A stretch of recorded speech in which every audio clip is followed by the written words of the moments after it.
ओम बिरला के खिलाफ अविश्वास प्रस्ताव। विपक्ष के 118 सांसदों ने हस्ताक्षर किए। स्पीकर को हटाने की क्या है प्रक्रिया?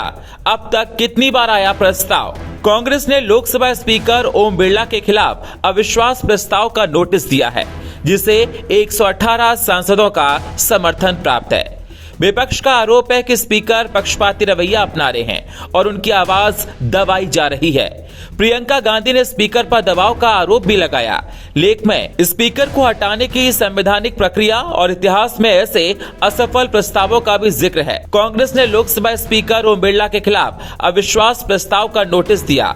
इसमें 118 सांसदों ने प्रस्ताव का समर्थन किया। विपक्ष का आरोप है कि स्पीकर ने सदन की कार्रवाई में पक्षपाती रवैया अपनाया है और विपक्ष की आवाज को दबाया है। कांग्रेस सांसद प्रियंका गांधी वाड्रा ने कहा कि स्पीकर साहब का खुद निरादर किया गया है। स्पीकर साहब पर दबाव है कि उनको खुद बयान देना पड़ रहा है, जो सही नहीं है। प्रियंका गांधी ने दावा किया कि पीएम पर कोई हमला करे सवाल ही नहीं उठता। सरकार द्वारा स्पीकर पर दबाव डाला गया, इसलिए उन्होंने ये कहा क्योंकि उस दिन पीएम मोदी की हिम्मत नहीं हुई सदन में आने की, इसलिए स्पीकर सफाई दे रहे हैं। ये गलत बात है। कांग्रेस के अविश्वास प्रस्ताव के बीच में यह सवाल उठ रहा, क्या ओम बिरला के खिलाफ लोकसभा में पारित हो पाएगा? लोकसभा स्पीकर के खिलाफ अविश्वास प्रस्ताव को लेकर आखिरकार नियम क्या हैं? और भारतीय संसदीय इतिहास में अब तक कितने स्पीकर के खिलाफ अविश्वास प्रस्ताव लाया गया है? लोकसभा स्पीकर को हटाने की एक संवैधानिक प्रक्रिया है। लोकसभा स्पीकर को पद से हटाने की पूरी प्रक्रिया भारतीय संविधान के अनुच्छेद 94 और लोकसभा की कार्यप्रणाली नियम के अनुच्छेद 200 के तहत संचालित होती है। कोई भी सदस्य जो स्पीकर या उप स्पीकर को हटाने का प्रस्ताव लाना चाहता है, उसे लोकसभा महासचिव को लिखित रूप में प्रस्ताव सौंपना पड़ता है। इस प्रस्ताव को मंजूरी के लिए कुछ शर्तें पूरी करनी होती हैं, जैसे आरोपों को स्पष्ट और सटीक शब्दों में लिखा जाना, जिसमें कोई तर्क, अनुमान, व्यंग, आरोप या अपमानजनक बातें शामिल ना हो।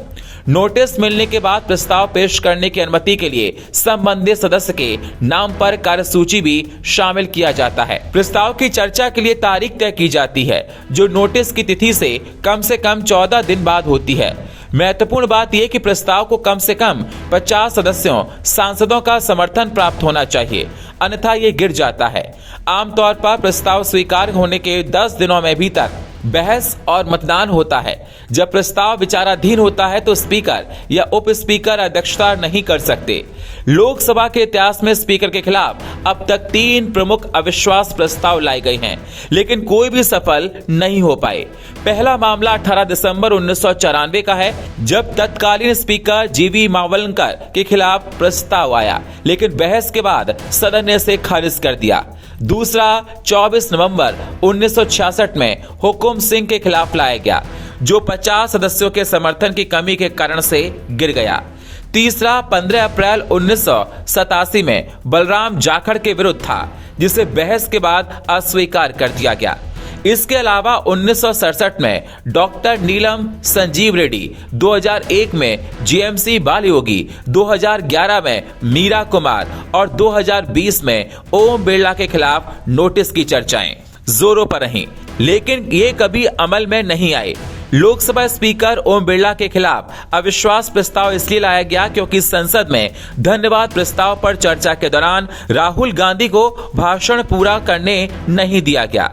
लोकसभा में विपक्ष के नेता नरवणे की किताब पर बोलना